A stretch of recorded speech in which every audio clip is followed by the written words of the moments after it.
اهلا بكم يا اخواتي في فيديو جديد من شرح كتاب جراماتيك اكتيف. ورمضان كريم وكل سنه وانتم طيبين وان شاء الله يعيد علينا الايام بخير.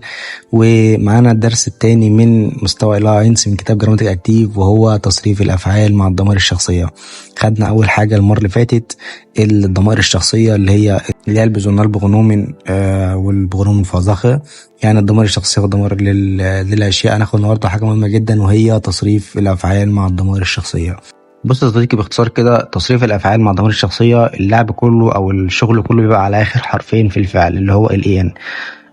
اغلب الافعال او يعتبر كل الافعال في اللغه الالمانيه تنتهي ان، زي كومن، جيهن، كاوفن. هتلاقي كل الافعال بتنتهي ان.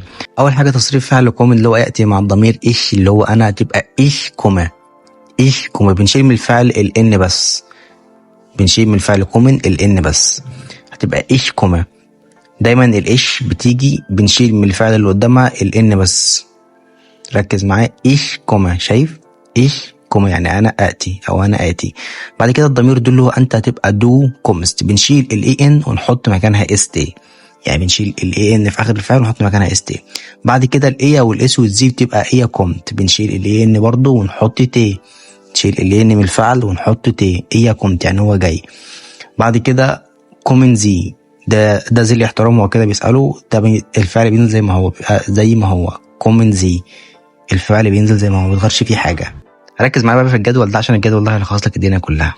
أول حاجة معانا فعل كومن يعني يأتي. Ich komme, du kommst, er und sie kommt, wir kommen, ihr أنتم kommt, sie kommen. شايف؟ احفظ التصريف زي ما هو كده. يعني أغلب تصريف الأفعال مع الضمير الشخصية بيجي بالطريقة دي. شايف؟ نفس الجدول كده. بعد كده معانا فعل arbeiten، تبقى ich arbeite، du arbeitest، ihr و es و sie arbeitet، wir arbeiten، ihr اللي هو أنتم arbeitet، وذي الاحترام بتبقى arbeiten. بعد كده معانا فعل heißen. heißen يعني يدعى. طيب فعل heißen بيختلف شوية في التصريف، عشان في الدو اللي هو أنت كده دبل اس اللي هي الاس تشارب، ما ينفعش نحط اس تالتة بعدها، فهتلاقي تصريف الدو زي الايه، زي اللي هي ايه انتم. ننزل تحت كده، شايف انت دي جمل بسيطه. فيا كومن، فيا ده ضمير نحن، الفاعل زي ما هو زي ما قلنا، فيا كومن احنا يعني نحن ناتي. بعد كده كومت ايه، يعني انتم تاتوا.